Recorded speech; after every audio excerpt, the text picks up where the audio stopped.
Hello दोस्तों, स्वागत है आपका। हम संघ और उसका राज क्षेत्र पढ़ रहे थे। ठीक है, वो क्लासेस लाइव नहीं हो पा रही थी कुछ टेक्निकल कारण से। आप क्या करें, क्लासेस को अगर आप लाइव नहीं देखते हैं तो आप इनरोल करा के आप हमारे क्लासेस को डायरेक्ट हमारे ऐप्स पे देख सकते हैं, या कोशिश करेंगे बहुत सारे क्लासेस हमारा लाइव भी अवेलेबल हो।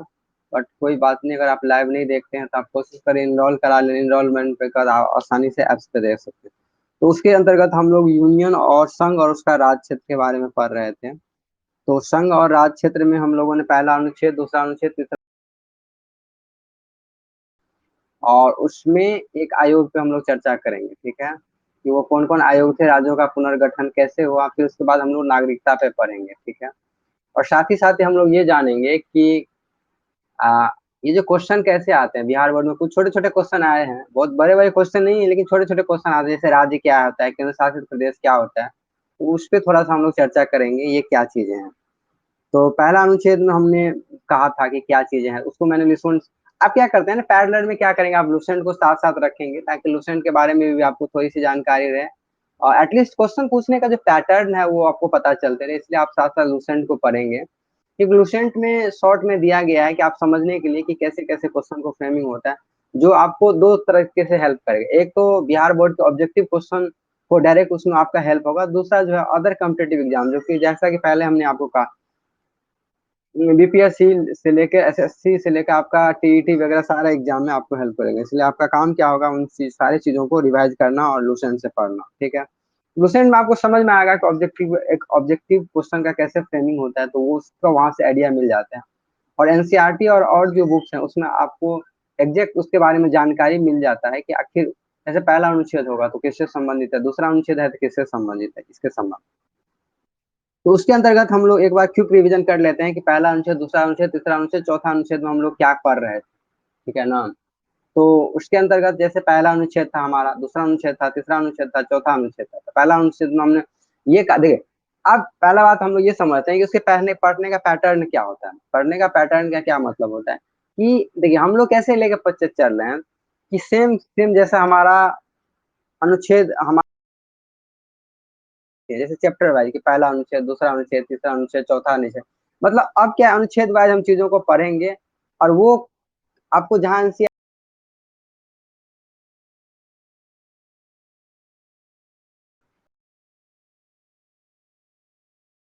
मेरे पढ़ाने का पैटर्न हो, उसके अंतर्गत पहला अनुच्छेद बताओ, पहला अनुच्छेद में क्या था। पहला अनुच्छेद ये कहता है कि राज्यों का समूह होगा। ठीक है, भारत क्या है, राज्यों का समूह, यानी मतलब सिंपल सा बात है कि भारत संघ और राज्य के क्षेत्र के बारे में, कहीं कोई लिखा रहता है कि भारत में, इसमें क्या बताया है, संघ और राज्य के क्षेत्र के बारे में बताया गया है। क्या किया गया है, संघ और राज्य के क्षेत्र में बताया के बारे में बताया गया है, पहला अनुच्छेद के बारे में। दूसरा अनुच्छेद के बारे में क्या बताया गया है, बताओ।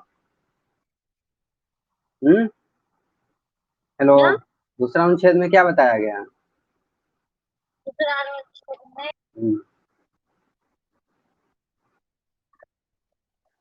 हाँ, दूसरा अनुच्छेद में देखो, दूसरा और तीसरा अनुच्छेद में राज्यों का के संबंध में ही है, लेकिन राज्य किस तरह का, तो ये समझना होगा। तो दूसरे अनुच्छेद में ये कहा गया है कि नए राज्यों का जो गठन हो, ठीक है ना, अ, नए राज्यों का जो गठन होगा उसके संबंध में पूछा गया। नए राज्य का गठन का कहने का मतलब, यहाँ अगर हम किसी राज्य को भारत में मिला लेते हैं या किसी को उसमें शामिल कर लेते हैं तो उसका क्या क्या प्रावधान होगा, वो दूसरा अनुच्छेद में क्या किया गया। और तीसरा अनुच्छेद में क्या है कि अपने भारत में ही अगर कोई राज्य है, उसको उसका कोई बाउंड्री निश्चित करना है, उसको किसी में मिलाना है, किसी को जोड़ना है, उसके संबंध में है तीसरा अनुच्छेद के बारे में चर्चा किया गया। और चौथा अनुच्छेद में क्या है कि दूसरा और तीसरा जो नियम है, राज्यों का पुनर्गठन के संबंध में किसको अधिकार होगा, संसद को अधिकार होगा, उसका संशोधन कैसे होगा, तो वो चौथा अनुच्छेद में उसके बारे में वर्णित चर्चा किया गया है। ये है इसका मेन मतलब। तो ये है। तो पहला अनुच्छेद, दूसरा अनुच्छेद, तीसरा अनुच्छेद, चार अनुच्छेद के बारे में आपने जाना कि पहला अनुच्छेद आपका क्या है कि राज्य, भारत में राज्य और उसके क्षेत्र के संबंध में जानकारी मिलती है। दूसरा अनुच्छेद ये है कि सिंपली आप ऐसे याद करेंगे कि बाहर से अगर किसी राज्यों को हम मिला लेते हैं तो उसके क्या क्या कैसे कैसे उपबंध किए जाएंगे, उसके संबंध में जानकारी है। तीसरा क्या है कि हमारे भारत में ही किसी राज्यों का विलय होता है, या उसको तोड़ना हो, या किसी को बाउंड्री में परिवर्तन करना हो, तो उसके संबंध में जो है तीसरे अनुच्छेद के बारे में चर्चा किया गया। चौथा अनुच्छेद में दूसरा और तीसरा अनुच्छेद को जो है उसका जो संशोधन संबंधी काम है वो चौथा अनुच्छेद अनुच्छेद में उसका उसका वर्णन किया गया। तो ये चीजें हैं। देखो इसमें एक चीज है कि एक चीज हम यहाँ से पूछे थे कि पहला अनुच्छेद में जैसे भारत के क्षेत्र कहा जाता है, भारत के क्षेत्र में मोटा मोटी 3 श्रेणी में बांटा गया। बताओ वो कौन कौन किस किस क्षेत्र में बांटा जाता है भारत के क्षेत्र को? हम्म। हम्म। हम्म। नहीं ऐसे नहीं, देखो भारत का क्षेत्र होगा तो उसमें राज्य क्षेत्र होगा, ऐसे लिख लो उसमें भारत भारतीय क्षेत्र को 3 श्रेणियों में बांटा जा सकता है। पहला जी राज्यों का क्षेत्र, दूसरा संघ क्षेत्र, और ऐसे क्षेत्र जिन्हें भारत किसी भी समय भारत सरकार द्वारा अधिकृत किया जा सकता है। मतलब क्या हुआ कि एक तो राज्य हुआ, सिंपल सा बात है, जैसे बिहार है, यूपी है। दूसरा है हम बताए थे केंद्र शासित प्रदेश है, केंद्र शासित प्रदेश जैसे दिल्ली है, पुडुचेरी है, तो तुम्हारा चंडीगढ़ है, ये सब है जो है केंद्र शासित प्रदेश है। मतलब वहाँ अभी क्वेश्चन पूछेंगे, उसमें बताएंगे तो डिटेल से कि केंद्र शासित प्रदेश क्या होता है और राज्य और केंद्र शासित प्रदेश में क्या अंतर होता है, इस पे एक क्वेश्चन आएगा। और ऐसे क्षेत्र जो किसी भी, और तीसरा में इस तरह का क्षेत्र के बारे में वर्णन किया गया है कि कोई ऐसा क्षेत्र होगा जो विवादित है या कैसा भी है, जिसको भारत सरकार चाहे तो उसको आपस में मिला सकता है। तो ये चीजें हैं उसमें, ठीक है। चलो कोई बात नहीं, तो ये इस तरह के 3 क्षेत्र के बारे में हमारे संविधान में बटा गया है, उस पर हम लोग बात करते हैं, ठीक है। तो हम लोगों ने इस पे बात कर लिया पहला दूसरा तीसरा अनुच्छेद के बारे में। अब हम थोड़ा सा उस पर आगे लेके चलते हैं कि राज्यों का पुनर्गठन के संबंध में ये चीजें क्या है। तो शॉर्ट में पढ़ना है, इसमें डिटेल है काफी, लेकिन क्वेश्चन बहुत शॉर्ट में पूछता है, इसमें शॉर्ट में हम लोग पढ़ेंगे कि आखिर क्या क्या चीजें हैं। तो राज्यों का पुनर्गठन का क्या मतलब हुआ? देखो समझ, सबसे पहले राज्यों का पुनर्गठन के संबंध में हम लोग समझते हैं ये चीजें है क्या।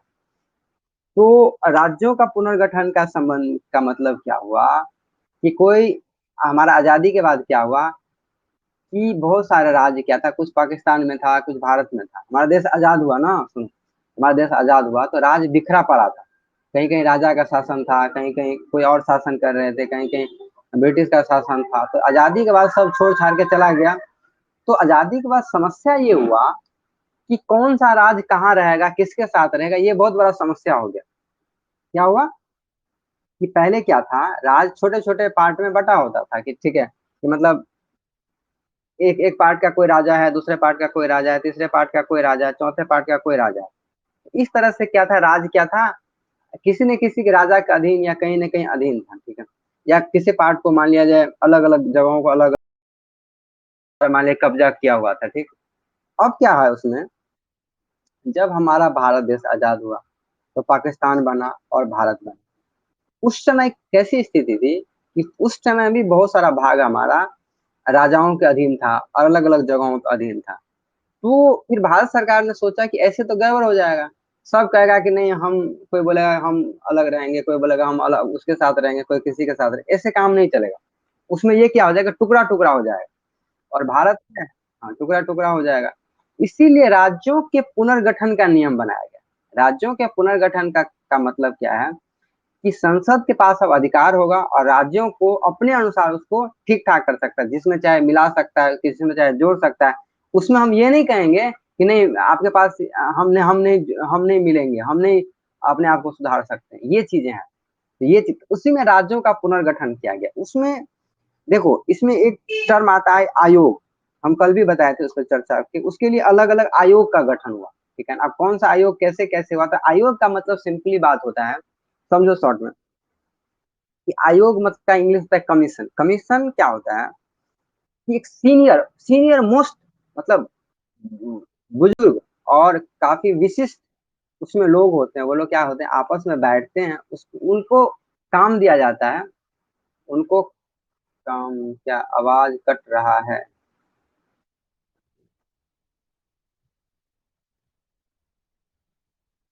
सही में आवाज कट रहा है।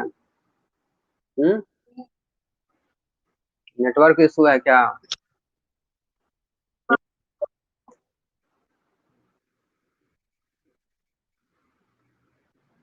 तो हम लोग बात क्या कर रहे थे, सुनो। तो बीच में क्या बोले, बीच में हम आयोग की चर्चा कर रहे थे, जो हम कल पहले भी चर्चा कर चुके हैं। क्या आवाज अभी भी कट रहा है क्या? हेलो? हेलो? हेलो? हम्म। क्या दिक्कत है, आवाज नहीं है? एक कट जाता है। ठीक है, कट जाता है तो अरे उसमें तो आवाज ही नहीं आता। तो उसको देखना पड़ेगा, ठीक है। क्या बोलते हैं, तो बाद में चेक कर लें, बाद में सही आ जाता है आवाज रिकॉर्डेड वाले सेक्शन में। तो जहाँ छूट जाए दोबारा पूछ लेना कि ये क्या कर रहे हैं, शॉर्ट में उसको दोबारा रिप्लाई कर देंगे। जैसे हम आयोग की बात कर रहे थे, आयोग क्या होता है कि सिंपली ये क्या है, आयोग मतलब जैसे हम 5 लोग 10 लोग किसी का, पांच जनरली 3 लोग 4 लोग 5 लोग का हम क्या करें, ग्रुपिंग बना दिए और बोल दिया आपको किसी मुद्दे पे कानून बनाना है, उसके बारे में आप कानून नहीं बनाना एग्जैक्ट कहेंगे, उसके बारे में आप अध्ययन कीजिए, आप उस चीज को थोड़ा समझिए और हमको इस पर सजेशन दीजिए।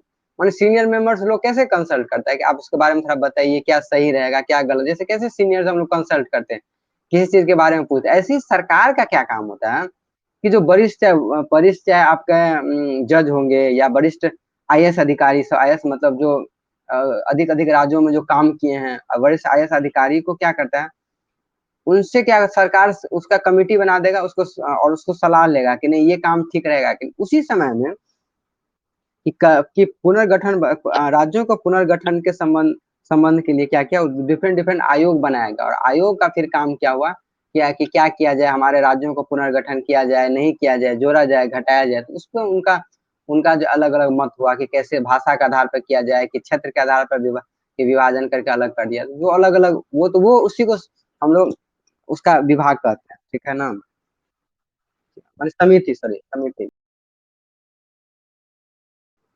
आयोग या समिति, ठीक। अब इस पे हम लोग बात कर रहे थे कि राज्यों के अच्छा, अब इस ये चीज कहाँ से आया, देखो राज्यों के पुनर्गठन की शक्ति जो है इसके संबंध में 4-5 बातें किया गया, यानी ये कब होगा, राज्यों का पुनर्गठन कब होगा, ये हम ऑलरेडी मान के चलते हैं। ये मत पूछना ये कैसे होगा, ये संसद के पास ऑलरेडी अधिकार है कि किसी भी राज्य को जोड़ सकता है, ये हम ऑलरेडी कह चुके हैं।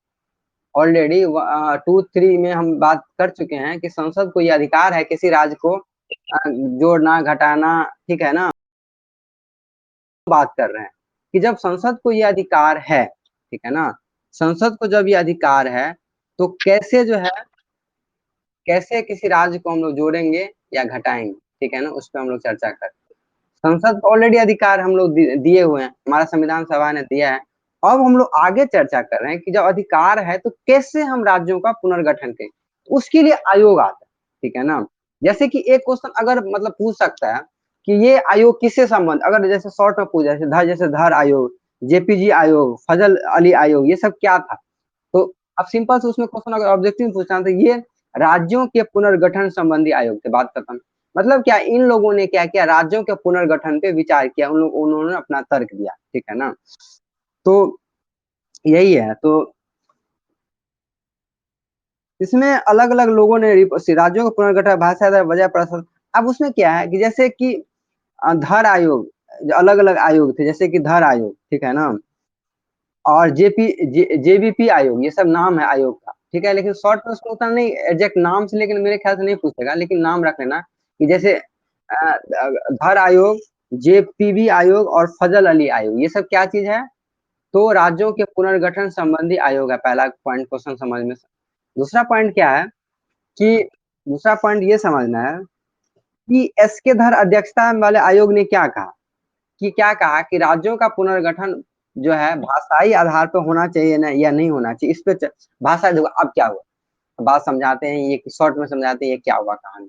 उस टाइम में क्या हुआ कि मार होने लगा कि भाई हम लोग अलग अलग रहेंगे, बांटेंगे, मतलब अलग अलग आधार पर रहेंगे। अब जैसे कि बहुत राज्य काफी बड़ा बड़ा होता था, उसमें क्या हुआ, एक ही राज्य में अलग अलग भाषा के लोग रहते थे, ठीक है ना, एक ही राज्य में अलग अलग भाषा के लोग रहते थे। हाँ, उससे क्या हुआ, लोगों को दिक्कत होने लगा कि अब एक ही राज्य है, उसमें लोग एक आदमी अलग भाषा बोल रहा है, एक आदमी अलग भाषा बोल रहा है, तो लोगों को समझ में नहीं आ रहा है, तो फिर लोग सोचा क्या, एक आइडिया,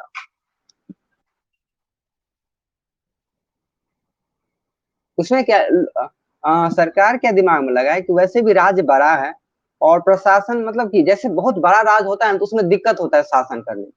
तो क्या सोचा गया उसमें कि क्या करते हैं हम लोग कि राज्यों को विभाजन कर देते हैं, क्या कर देते हैं, राज्यों को, हाँ राज्यों को विभाजन कर देते हैं और दो भाग या तीन भाग में जितना हो उसको बांट देते हैं, ठीक है ना। तो उसके आधार पर जो है राज्यों का विभाजन किया गया। तो राज्यों का विभाजन इसलिए उसमें जो पहला आधार बना वो भाषा के आधार पे हम राज्यों का विभाजन किए।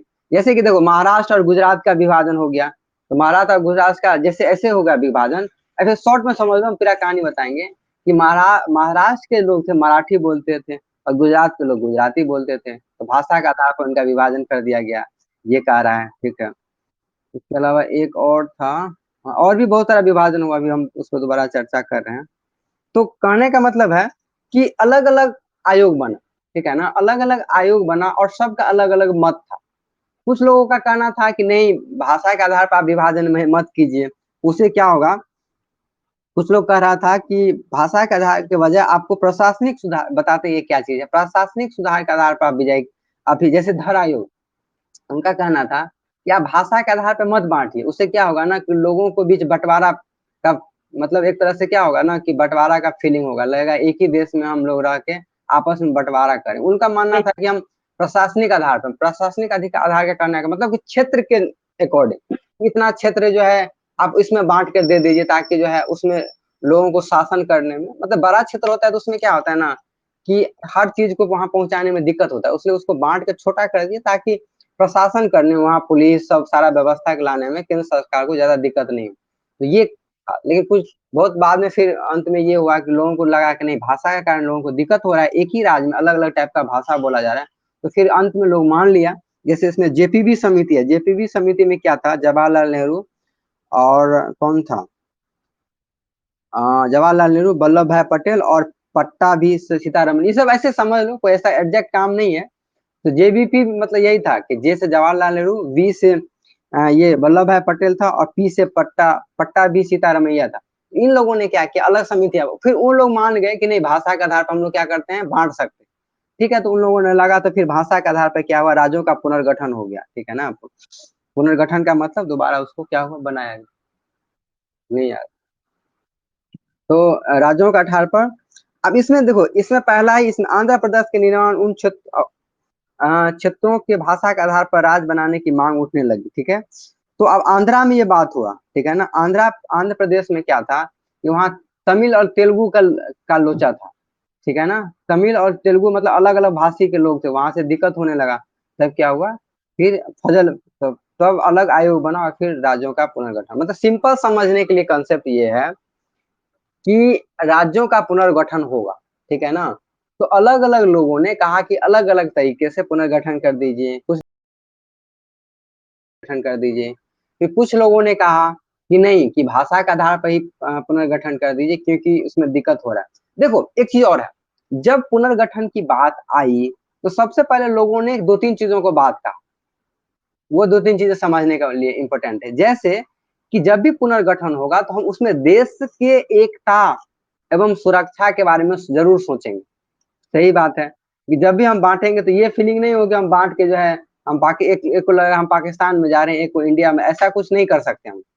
देश में ठीक है, अपने सुविधा के अनुसार हम लोग बांट दिए, ठीक है ना, ठीक है, हम परिवार में जैसे दो लोग अलग हुए, लेकिन ये नहीं कह सकते हैं कि नहीं हम किसी और के साथ जाके मिल गए, किसी और परिवार के साथ। ये कहने का मतलब सिंपली, जैसे यहाँ होता है ना, चल गए यहाँ, यहाँ ये है कि सरकार ने कहा, हाँ हेलो, हम ये कह रहे थे कि राज्यों का जो पुनर्गठन हुआ तो उसमें ये नहीं कि आपको कुछ भी अधिकार है, उसमें ये कहा कि ठीक अधिकार, पुनर्गठन तो होगा, लेकिन ये नहीं कि आपको हम अलग कर दिए, तो अलग अलग राज्य कर दिए तो आप जाके पाकिस्तान में मिल जाइए, चाइना में चल जाए, ऐसा नहीं। आपको भारत में ही रहना पड़ेगा, लेकिन अलग अलग जगहों पर अलग अलग सुविधा का, अलग अलग भाषा का, ये है। दूसरा बात है कि भाषा और संस्कृति एकरूपता के कारण, मतलब जैसे कि भाषा हम लोग क्यों बांटे, क्योंकि सोचे सुविधा हो जाएगा, एक भाषा के लोग एक साथ रहेंगे और एक संस्कृति के लोग एक तरह से रहेंगे, ताकि जो आपस में लोगों को दिक्कत न हो। इसके अलावा लोगों ने सोचा कि नहीं, कुछ खास तरह के जगह में खास तरह का उसमें वित्तीय व्यवस्था मतलब उसमें खास तरह का लोग तरीके से कमा रहा है, उसमें काम कर रहा है। तो ये था मतलब, तो दो तीन चीजें यही थी। इन लोगों को सोच के क्या किया, उन लोगों ने इस सोच के क्या किया कि अ, राज्यों का पुनर्गठन कर दिया, ठीक है। हम्म।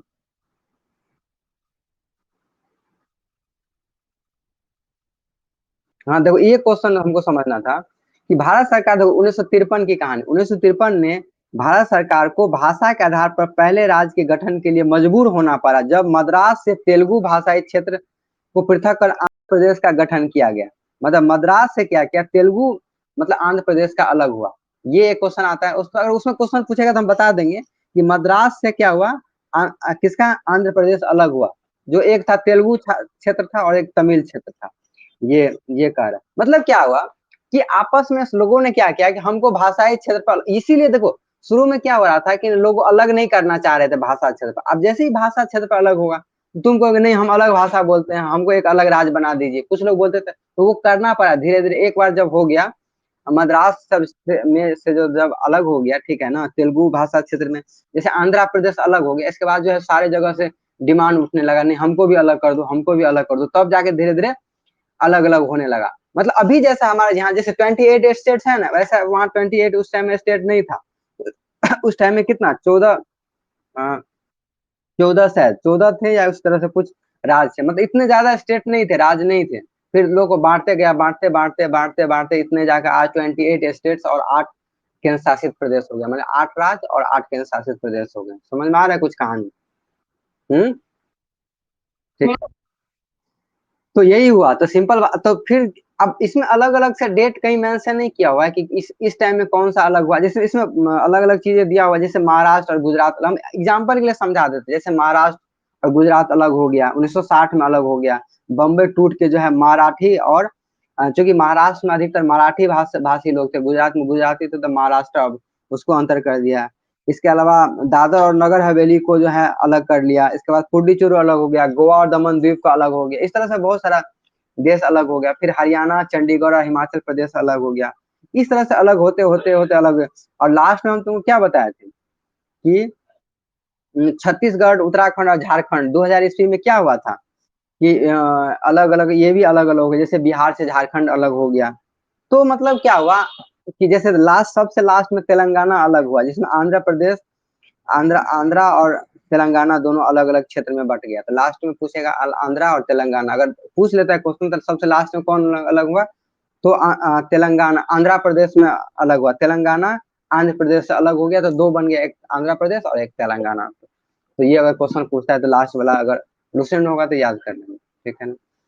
तो चलो अब क्या हुआ, तो सिंपल सा समझने का समरी में आप बात करते हैं हम कि आजादी के बाद क्या हुआ, राज बिखरा पड़ा हुआ था, ठीक है ना, अलग अलग जगह समस्याएं थी। उसके पुनर्गठन के लिए अलग अलग आयोग का गठन किया गया।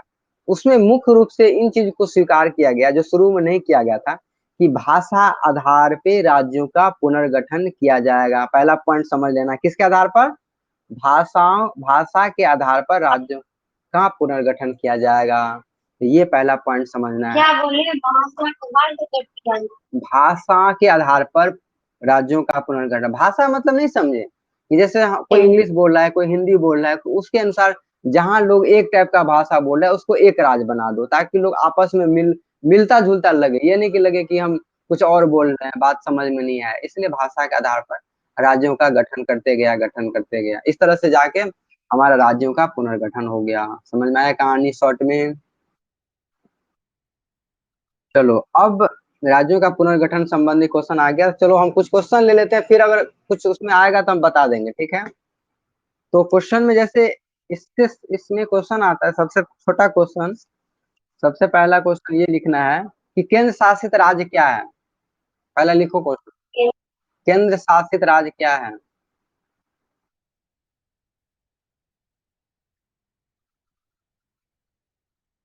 केंद्र शासित राज्य क्या है। दूसरा क्वेश्चन है, राज्य और संघ शासित राज्यों में क्या अंतर है। राज्य और संघ शासित राज्यों में क्या अंतर है।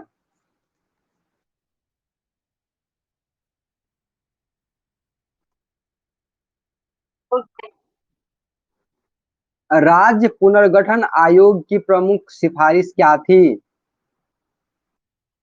राज्य पुनर्गठन आयोग की प्रमुख सिफारिश क्या थी?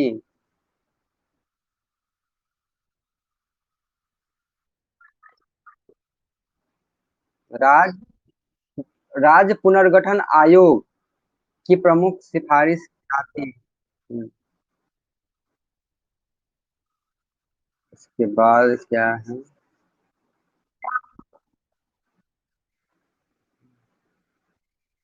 सिफारिश सिफारिश मतलब होता है क्या क्या मेन बातें उसमें कहा गया था। सिफारिश सिफारिश क्या थी? चलो एक लास्ट क्वेश्चन और छोटा सा लिख लो कि कह रहा है राज्यों का पुनर्गठन क्या है, यह कब हुआ? इसमें थोड़ा सा इसमें समझाते हैं, क्वेश्चन पूछ दिया है ना, तो एक दो एग्जांपल इसमें हम लोग दे देंगे, ठीक है। राज्यों का पुनर्गठन क्या है, यह कब हुआ? क्या है? राज्यों का पुनर्गठन क्या है, यह कब हुआ? ठीक है, तो चलो एक बार हम लोग क्या करते हैं, सबसे पहले एक इसको क्या करते हैं, रिकैप करने का मतलब हुआ कि शॉर्ट में हम समझा देते हैं। अभी लिखाएंगे नहीं, कल हम इस पे लिखा देंगे, ताकि जो है कल तुम अपने से एक बार क्या करो, ट्राई कर सको क्वेश्चन लिखने का, समझे बात? हेलो। हाँ अभी हम लिखाएंगे नहीं, शॉर्ट में समझा देते हैं कि केंद्र शासित प्रदेश क्या होता है। सबसे पहले ये बात बताए थे, केंद्र शासित, तो भारत में राज्य दो प्रकार के होते हैं। एक तो हुआ कि एक पूरा संपूर्ण शासन व्यवस्था होगा। दूसरे टाइप का राज्य वो होते हैं जिसका शासन केंद्र के द्वारा चलता है, जैसे उस वहां पे केंद्र के द्वारा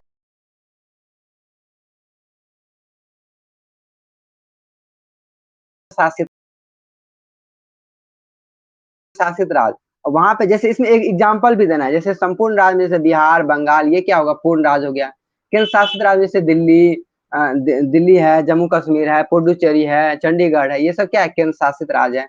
वहां पे क्या है कि केंद्र सरकार अपना किसी लेफ्टिनेंट गवर्नर, जिसको हम लोग बोलते हैं कि लेफ्टिनेंट गवर्नर ही बोलते हैं, लेफ्टिनेंट गवर्नर जनरल को वहां पर नियुक्त कर देता है। उनका काम है शासन चलाना। वो क्या करते हैं, अलग अलग आईएएस अधिकारियों के साथ मिलकर वहां पे शासन चलाते हैं। तो यही है केंद्र शासित प्रदेश।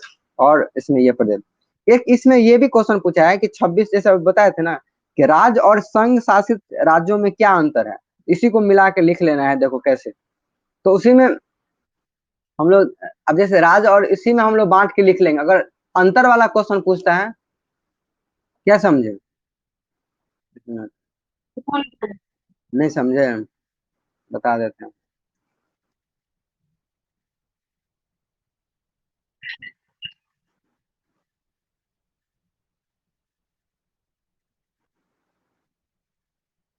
चलो अंतर वाले में समझ में आएगा, तब क्वेश्चन समझ में आता है। पहला बात कि संघ और राज्य क्षेत्र में विभक्त कर शासन चलाया जाता, मतलब क्या? देखो पहला बात कि मेन जो है राज्य और संघ में अंतर पूछ रहा है, ठीक है ना। मतलब समझो कि हमारा राज्य और संघ शासित राज्यों में क्या अंतर है, पहला क्वेश्चन। मतलब अंतर के टर्म में समझो तो समझ में आ जाएगा कि पहला, आवाज कट रहा है, आवाज। हेलो, क्या हुआ, आवाज नहीं आ रहा, बिल्कुल नहीं। हेलो, क्या दिक्कत है? हेलो। बोल रहे थे कि अंतर के टर्म में समझो तो समझ में आएगा। राज्य, हम क्या बताएं, राज्य और संघ शासित राज्यों में क्या अंतर है। तो राज्य क्या होगा और संघ शासित राज्य क्या होगा, दोनों में अंतर पूछ रहा है। तो राज्य क्या होगा, राज्य में जो मुखिया, मतलब उसका जो शासन चलाने वाला जैसे मुख्यमंत्री होगा, उसका डायरेक्ट चुनाव होगा। पहला अंतर लिख लेना, उसका जनता द्वारा क्या होगा, चुनाव होगा।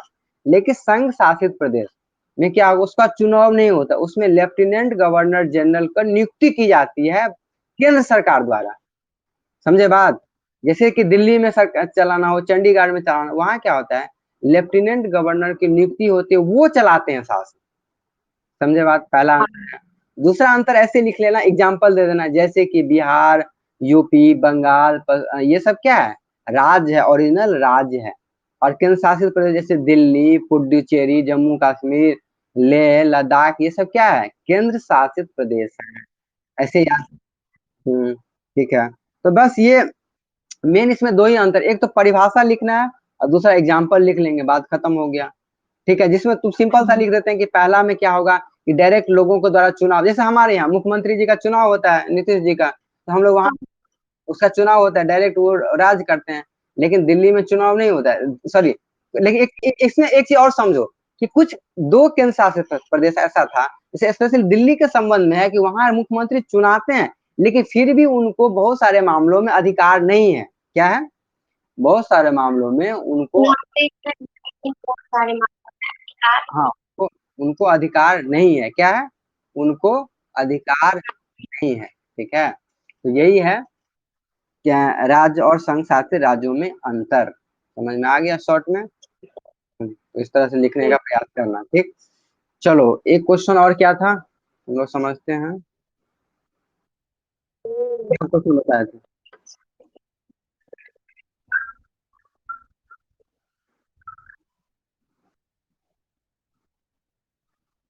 हाँ, हाँ, राज्यों के पुनर्गठन आयोग की प्रमुख सिफारिश क्या थी।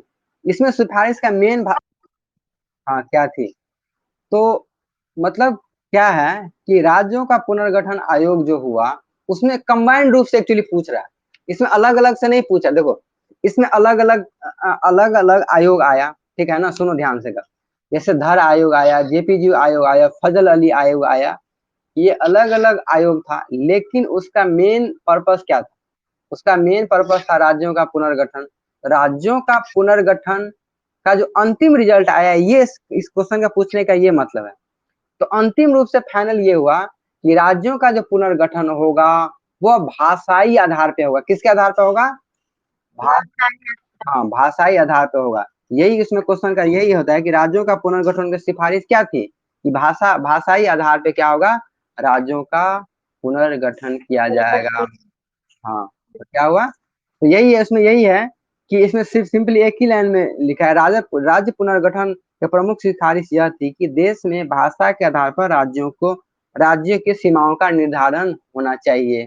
मतलब चाहिए इसलिए है कि उसमें सिफारिश मांग रहा है ना, तो उसमें चाहिए ही इस टर्म में लिखा जाता है कि ऐसा करना चाहिए, ऐसा नहीं करना चाहिए। जब भी हम सिफारिश की बात करते हैं इसी टर्म में लिखेंगे, ऐसा कर, हाँ, एक तरह से अपना राय ही है। देखो जब भी हम आयोग सिफारिश की बात करते हैं तो हम अपना राय ही देते हैं। अब राय को सरकार का मानना नहीं मानना उस पर डिपेंड करता है। जब भी हम कोई आयोग, कोई कमेटी जब उस पर रिपोर्ट देती है तो वो चाहिए के ही टर्म में होता है कि ऐसा कर लीजिए, ऐसा करेंगे तो अच्छा होगा, ऐसा होना चाहिए, ऐसे उसका भाषा होता है। अब वो सरकार पे डिपेंड करता है उसको स्वीकार करें या ना करें। ठीक है, तो ये क्या हुआ था, राज्यों का पुनर्गठन का प्रमुख सिफारिश की थी। तो क्या प्रमुख सिफारिश क्या था कि राज्यों का सीमा का निर्धारण किसके आधार पर होगा, भाषाई आधार पर किया जाएगा। सिंपल सा कंसेप्ट। चलो और क्वेश्चन था इसमें कोई क्या,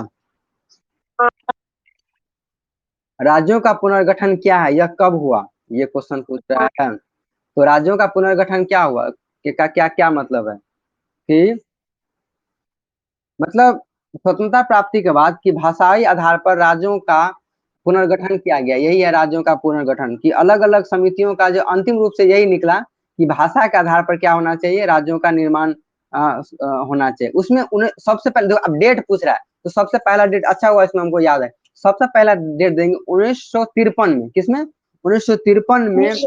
हाँ, मद्रास राज्य का विभाजन करके नए राज्य आंध्र प्रदेश का निर्माण किया गया। तो पहला पॉइंट में ये लिखेंगे कि उसमें पूछ रहा है कब हुआ, तो हम दो तीन इंपोर्टेंट लिख देंगे, दो ही नंबर का क्वेश्चन में वो पूछेगा। तो पहला परिभाषा दे दिए कि राज्यों का भाषाई आधार पर जब पुनर्गठन किया गया तो यही पुनर्गठन था। दूसरा कि 1953 में राज्यों का पुनर्गठन किया गया, जिसमें क्या था, मद्रास राज्य से विभाजन होकर आंध्रा आंध्रा का निर्माण हुआ। ठीक है, इसके बाद में कई राज्यों का निर्माण होने लगा, जिसमें 1960 में बम्बई का विभाजन करके महाराष्ट्र और गुजरात बना। दो पॉइंट लिख लो, देखो वहां शॉर्ट में लिख लो, ऐसे करके लिख लो 1900, तो शॉर्ट में याद रहे 1953। ठीक है, तीर एरो दे के लिख लो कि किससे किससे अलग हुआ।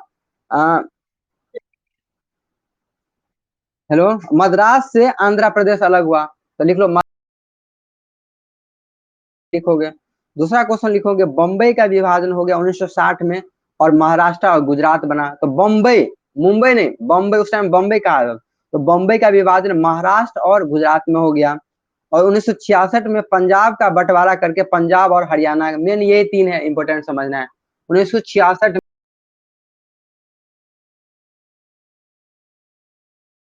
है, 3 पॉइंट लिखना भी नहीं है, 2 पॉइंट है, बहुत है।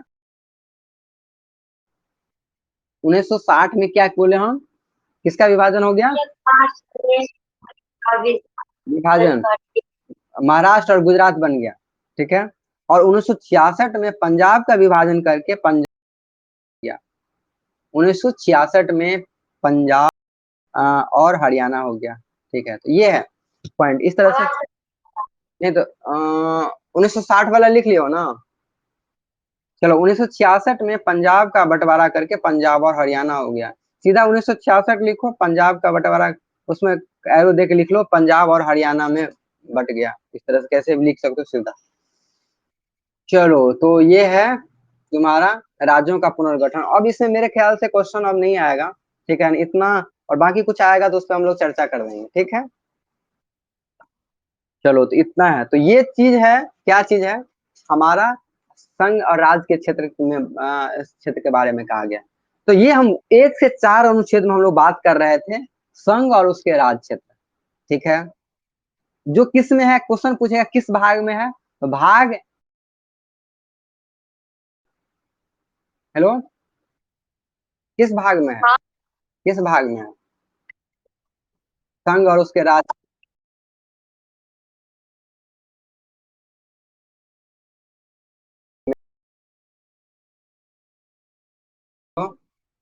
संघ और उसका राज्य क्षेत्र।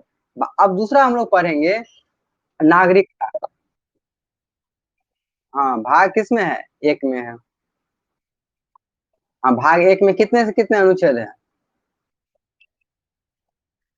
हाँ, 1 से 4 अनुच्छेद, मतलब अब जैसे जैसे संविधान बढ़ते जाएगा वैसे हम लोग देखो देखो पढ़ते जाए। अब देखो, हम भारत में लोग रह रहे थे, लोग रह रहे थे, अलग अलग राज्य था। तो अब उस पर चर्चा उठी, अच्छा भारत के लोग हैं, तो भारत के अब लोग कौन है, मतलब नागरिक आखिर कौन है, ठीक है ना। तो 5 से 11 अनुच्छेद में भारत के नागरिक के बारे में चर्चा किया। इसमें शॉर्ट में एक बार हम रिवीजन करवा देते हैं, ये क्या चीजें। तो हम लोग बेरा बेरी से पढ़ेंगे, मतलब लाइन बाय लाइन पढ़ेंगे ये चीजें क्या है। ओ शिट यार।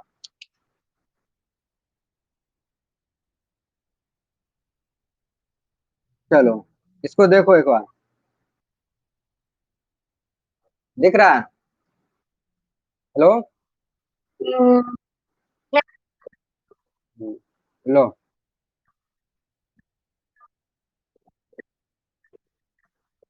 कैमा अनुच्छेद में इसके बारे में चर्चा किया गया। हम्म किस अनुच्छेद में, यहाँ लेफ्ट साइड में अनुच्छेद पे हाँ, तो पहला देखो, 5 अनुच्छेद में क्या किया गया है कि संविधान लागू होने के समय नागरिकता के संबंध में कहा गया है कि उस टाइम में नागरिकता का क्या प्रावधान होगा। छठा के बारे में कहा गया है कि वह कुछ ऐसे व्यक्ति की नागरिकता का अधिकार जिन्होंने पाकिस्तान से भारत में प्रव्रजन किया, मतलब वहां से आया, तो उसका नागरिकता का क्या प्रवर्जन किया, तो नागरिकता का क्या कंडीशन होगा। सातवां है कि मतलब ये छठा अनुच्छेद है, ये अनुच्छेद के बारे में वर्णन किया गया। 7वां में है कि पाकिस्तान से प्रवर्जित व्यक्तियों की नागरिकता का अधिकार क्या होगा। नहीं समझे बात, यहाँ क्या क्या इसमें कहा गया कि नागरिकता कैसे मिलेगी, ठीक है ना। यहाँ पे क्या है कि उसका अधिकार क्या होगा, क्या होगा, अधिकार क्या होगा। दूसरा क्या है गया कि भारतीय मूल के वैसे लोग जो नागरिकता अधिकार, जो भारत से बाहर विकास विकास कर। हाँ, मतलब क्या, ये कहने का मतलब हुआ कि पाकिस्तान को छोड़ के और जगह, जैसे मान लिया इंग्लैंड चल गया, अमेरिका चल गया, तो उसका क्या नागरिकता का कंडीशन होगा, उसके लिए क्या क्या करना पड़ेगा, ठीक है ना। तो भारतीय मूल के वैसे लोग जो नागरिकता अधिकार अधिकार जो भारत से बाहर निवास कर रहे हैं, उसके संबंध में नागरिकता का क्या क्या अधिकार होगा, ये पूछ रहा है। इसके अलावा ये है कि जो व्यक्ति स्वेच्छा से विदेश के राज्यों में नागरिकता प्राप्त कर, उन्हें नागरिकता नहीं मिल सकती है, इसके बारे में कहा गया है। मतलब क्या कहा गया है कि जो व्यक्ति बाहर में रहकर भारत को छोड़ के बाहर रहने लगे, उसको नागरिकता नहीं मिलेगी। नागरिकता अधिकार का निरंतरता, मतलब नागरिक नागरिक का अधिकार कैसे बना रहेगा, ये है इसके संबंध में कहा गया। और संसद द्वारा कानून बनाकर नागरिक का अधिकारों का नियमन, मतलब संसद को यह अधिकार है कौन से नागरिक को क्या क्या अधिकार है, क्या क्या किया जाएगा और कैसे नागरिकता हटाया जाएगा, जोड़ा जाएगा। तो इस तरह से चर्चा किया गया है। कितना 5 से 11 अनुच्छेद में किस क्या नागरिकता की चर्चा की गई है। क्या समझे बात? मतलब क्या समझे, नहीं समझे बात? अब हम भारत के लोग में रह लिए, लोग में रह लिए तो अब हमारे यहाँ क्या है, किसका नागरिकता का क्या लगना चाहिए, ठप्पा लगना चाहिए कि हम भारत के नागरिक हैं या नहीं। नहीं तो क्या कभी भी भारत, पिछले बार क्या हुआ देखो। चलो अब हम लोग मुद्दा पे आते हैं। तो बात क्या है कि मतलब सिंपल में समझो कि भारत के संसद के पास अधिकार है। एक देखो, एक क्वेश्चन पूछा था कि सबसे पहले नागरिक संशोधन कानून कब आया था, 1955 में आया था। एक क्वेश्चन ऑब्जेक्टिव में पूछा था कि बिहार बोर्ड में कि नागरिक संशोधन कानून 1955 में पहला नागरिक संशोधन मतलब क्या, जिस टाइम में देश आजाद हुआ, ठीक है ना। तो ये तो एक समस्या, तो समस्या थी कि कौन कौन राज भारत में रहेगा, तो उसका तो हम लोग हल कर लिए, उसका अपना पुनर्गठन करके उसको ठीक ठाक कर लिए, ठीक है। अब ये समस्या होगी कि देखो कुछ लोग पाकिस्तान में चले गए, कुछ लोग विदेश में रह रहे थे उस टाइम आजादी के टाइम में, कुछ लोग तो होंगे ना जो भारत के लोग होंगे, जो अमेरिका में रह रहे होंगे, इंग्लैंड में चले गए होंगे, कुछ लोग वकील थे तो अलग अलग जगहों पे पढ़ाई करते थे, तो अलग अलग जगहों पे थे। उसमें समस्या ये हो गया कि अब नागरिकता किसको दिया जाए, क्या किया जाए, नागरिकता सबसे पहले ये समझो कि नागरिकता का कंसेप्ट क्यों आया। सबसे पहले ये समझो, इससे पहले समझो कि नागरिक कौन होता है, नागरिक का अधिकार कुछ होता है, इसीलिए नागरिकता पे जोर दे दिया जाता है। सबसे पहले जैसे हम भारत के नागरिक हैं तो उसका अपना अधिकार होगा, क्या होगा, अपना अधिकार होता है। हाँ, जैसे कि हमको वोटिंग का अधिकार, अलग अलग जॉब करने का अधिकार, अलग अलग घूमने का अधिकार, मतलब बहुत सारा अधिकार ऐसा होता है जो बाहर के लोगों को नहीं मिलता है, सिर्फ किसको मिलता है, हमारे। अब जैसे देखो कुछ चीज हम बताते हैं जिससे तुमको क्लियर हो, जैसे कि धर्म, मूल, वंश, जाति, लिंग तथा जन्म के स्थान के आधार पर विभेद का विरुद्ध अधिकार। मतलब क्या कि हमारा संविधान कहता है कि जन्म के आधार पर, जाति के आधार पर, लिंग के आधार पर या स्थान के आधार पर आपस में विभेद नहीं करेगा। लेकिन किसके लिए, भारत, मतलब ये कहने का मतलब कि अलग अलग धर्म का पालन कर सकते हैं, अलग अलग जगह पर नौकरी ले सकते हैं, अलग अलग जगहों पर रह सकते हैं, ये किसके लिए, भारतीयों के लिए। लेकिन बाहर से जो लोग आएगा उसको थोड़े जॉब दे देगा हमारा भारत का सरकार, उसको मतलब प्राइवेट में जॉब कर, इसलिए नहीं देगा ना क्योंकि ये सबसे पहले हमारा अधिकार है ना कि सरकारी जॉब में क्या होता है, बहुत रिस्पॉन्सिबिलिटी होती है, इसका अलग अपना नियम कानून होता है, उसमें बहुत सारी गोपनीयता होती है। मतलब ऐसा है, देखो आप सुनो, ऐसे समझो, शॉर्ट में समझ में आएगा कि हमारा हम पाकिस्तान से आए सपोज, हमको मिसाइल बनाने का टेक्निक पता चल गया तो हम क्या करेंगे, उड़ा देंगे। समझ में आया बात? इसीलिए भारतीयों को ही क्या होता है ना, भारतीयों को ही इसका अधिकार दिया जाता है कि बहुत सारे जो ऐसा जॉब है जिसमें बहुत सारा, जैसे प्राइवेट सेक्टर में तुम जॉब करो, लेकिन बहुत सारा जो इंपॉर्टेंट जॉब है वो अपने यहाँ के लोगों को, ताकि उसका विश्वास अपने देश के प्रति जो है आदर बनाए रहे, रिस्पेक्ट, विश्वास बना रहे, ताकि उसके साथ गलत गलत नहीं करे। इसीलिए नागरिक हाँ, इसलिए इसका मूल भावना मेल जुड़ा होता है, अपना देश के साथ लोग कभी बुरा नहीं कर सकता, ये सोच के इसका आधार बना हुआ है कि अपने नागरिक को ही कुछ, हाँ अलग टाइप का और भी अधिकार होगा, कुछ फिर जॉब कर सकते हैं, अलग टाइप का जॉब कर सकते हैं, लेकिन मेन सरकारी जॉब में जाने के लिए आपको भारत के नागरिक होना एक इम्पोर्टेंट कंडीशन होता है, समझे बात? इसीलिए नागरिकता की बात आती है। इसके अलावा वोटिंग राइट, हम किस, हमारे यहाँ कौन मंत्री होगा, कौन नेता होगा, इसका भी अधिकार होगा, ठीक है। इसके अलावा बोलने की स्वतंत्रता का अधिकार हम ही लोगों का होगा, ये नहीं कि विदेश से आके कुछ भी हमारे धर्म जाति के संबंध में, हमारे नेता का संबंध में बोले, ऐसा अधिकार उन लोगों को नहीं दिया गया है। सिर्फ किसको, भारत के लोगों को दिया गया है वैसा अधिकार। इसके अलावा संस्कृति और शिक्षा संबंधी अधिकार कि हम कौन सा धर्म को अपनाएं, क्या क्या करें, इसके संबंधी अधिकार। मतलब कहने का मतलब कि अलग अलग जगहों पे अलग अलग, जैसे कि राष्ट्रपति का पद, मतलब जो भी ऊंचा ऊंचा बड़ा बड़ा पद है सब सब भारत के नागरिकों को मिलेगा। तो कहने का मतलब सिंपल बात ये है, क्या कहना चाह रहे हैं हम कि भारत के जो नागरिक होते हैं उसको विशेष रूप से अधिकार मिलता है, इसीलिए नागरिकता का परिभाषित होना जरूरी है। तो इसीलिए अलग अलग अनुच्छेदों में भारत के नागरिकता का परिभाषा किया गया। ये समस्या इसलिए आया कि जिस टाइम 1947 में हमारा देश आजाद हुआ तो हमारे देश के साथ तो पाकिस्तान भी रह रहे थे, समझे बात। कुछ लोग पाकिस्तान चले गए, कुछ लोग पाकिस्तान से आ गए, तो कैसे परिभाषित करेंगे, ये तो समस्या रहेगा ना कि किसको हम भारत का नागरिक मानेंगे, जो पाकिस्तान चल गया उसको नहीं मानेंगे। तो ये अब देखो, किसी का दादा परदादा भारत में रह रहा था, किसी का दादा परदादा पाकिस्तान में रह रहा था, किसी का बच्चा पाकिस्तान में रह रहा था, तो किसी के बाबूजी इंडिया में थे, तो मतलब अलग अलग टाइप का समस्या थी। इसीलिए भारत सरकार ने अलग अलग तरीकों से परिभाषा दिया, क्या दिया, परिभाषित अलग अलग अनुच्छेद में कि भारत का नागरिक आप, सिंपल में भारत का नागरिक आप किन किन कंडीशनों में भारत का नागरिक हो सकते हैं। उसी में 5 से 11 अनुच्छेद में भारत के नागरिक होने का क्या क्या कंडीशन है, इसके बारे में बताया गया है, समझे बात। 5 से, हाँ उसमें आप 5 से अलग अलग, फिर अगर आप भारत के नागरिक नहीं भी हैं तो कैसे आप भारत के नागरिकता को गठन मतलब ले सकते हैं, इसके बारे में भी चर्चा किया है। तो इस चैप्टर में हम लोग शॉर्ट में क्या पढ़ेंगे, आज हम उस पर चर्चा कर देते हैं, कल डिटेल से पूरा पढ़ेंगे, ठीक है ना। वो पहला हमारा टाइम चल गया, तो सिंपल सा बात क्या हम शॉर्ट में दिमाग में रख लेना। अच्छा, इसमें एक काम करना, और क्या होमवर्क में देख लो कि एनसीईआरटी का जो 11th का सेकंड बुक है, ठीक है ना, राजनीतिक सिद्धांत करके होगा। 11th का पहला बुक नहीं, 11th का जो दूसरा बुक है उसमें नागरिकता, हाँ उसमें नागरिकता दिया, उसको पढ़ने का कोशिश करना, तो कुछ चीजें समझ में आएगी। होमवर्क में क्या रहेगा, 11th का जो सेकंड चैप्टर है, हाँ उसको पढ़ना है, ठीक है, उसको चैप्टर को पढ़ना है। तो उसमें हम क्या कर रहे थे, तो इसके आधार पर अलग अलग नागरिकताओं का प्रावधान है कि कैसे नागरिकता होगा, कैसे मिलेगा, फिर कैसे आपकी नागरिकता जा सकती है। ऐसे नहीं कि आप भारत के नागरिक हैं तो हमेशा आप कुछ गलत काम करेंगे तो आपको भारत के नागरिक छीन भी सकती है।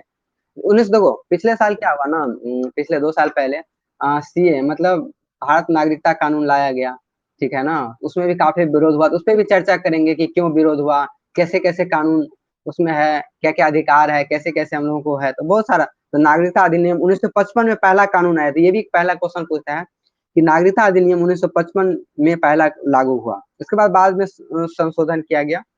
और नागरिकता का जैसे अर्जन, अर्जन मतलब क्या, तुम कहीं बाहर से हो तो कैसे अर्जन करोगे, जैसे जन्म के आधार पे कैसे होता है, वंश के आधार पे कैसे होता है, पंजीकरण के आधार पे कैसे होता है।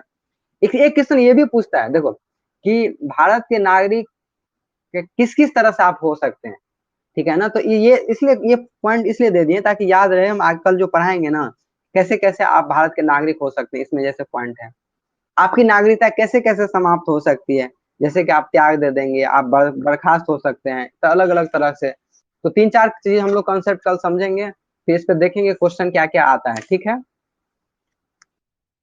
तो तुम लोग का होमवर्क क्या हुआ, जो पहला जो पार्ट है ना, जिसपे हम जिसको हम समझाए हैं जो क्वेश्चन है उसको क्या करना, पढ़ लेना।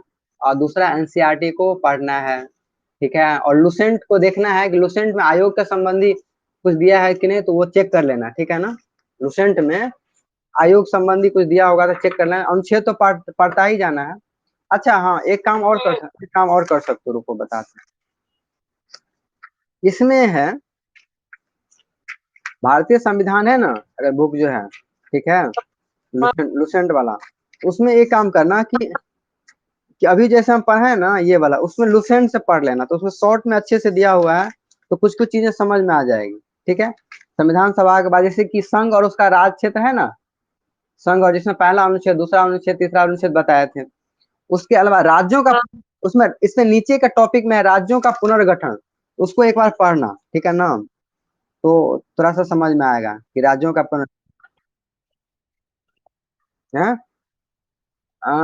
लुसेंट मिलेगा, लुसेंट के पॉलिटी सेक्शन में, जहाँ पे हम कल पढ़ा रहे थे ना संघ और उसका राज क्षेत्र, उसी में अनुच्छेद अनुच्छेद 2 और अनुच्छेद 3 के बाद है राज्यों का पुनर्गठन, तो उसको पढ़ना। और उसी में, हाँ सुनो ना, उसी में नागरिकता भी दिया हुआ है, इसी तरह से हम लोग पढ़ेंगे कि देखो उसमें नागरिकता दिया हुआ है 5 से 11 अनुच्छेद, उसको भी पढ़ लेना, समझे बात। आराम आराम से पढ़ना, इतना एक बार में नहीं पढ़ सकते। सुनो, हम लगभग मेरा लेक्चर खत्म हो गया है, अब हम कल के होमवर्क पे बात कर रहे हैं, तो शॉर्ट में लिख लो। पहला क्या करना है, लुसेंट से क्या करना है, हाँ लुसेंट से क्या करना है, संघ और राज क्षेत्र और भारतीय नागरिकता पढ़ना है। यानी सिंपल सा बात क्या है, कि 1 से 4 अनुच्छेद था और 5 से 11 अनुच्छेद के लुसेंट से आपको पढ़ लेना है। उसमें पहला है राज्य। हाँ, कहाँ मिलेगा लुसेंट? हाँ, भारतीय संविधान में मिलेगा लुसेंट से पढ़ लेना है उसको। 1 से 4 अनुच्छेद और हाँ, 5 से 11 अनुच्छेद के बारे में नहीं है। जिसमें पहला टॉपिक मिलेगा कौन सा? संघ और उसका राज्य क्षेत्र, और दूसरा मिलेगा नागरिकता। ठीक है ना, तो उस दोनों को खत्म कर लेना है। और तब जो टाइम मिले ना, तब क्या करना है, एनसीईआरटी को पढ़ने का कोशिश करना है। एनसीईआरटी लंबा थोड़ा चैप्टर 17 पेज का है, उसमें थोड़ा थोड़ा करके पढ़ने का उसको प्रयत्न करना है। ठीक है, तो ये इस तरह से पढ़ना है। चलो ओके, तो हम लोग मिलते हैं कल अब। ठीक है, फिर कल। और हाँ, और जो क्वेश्चन दिए हैं ना, उसको भी होमवर्क में बना लेना है। ठीक है ना? ठीक है, ओके।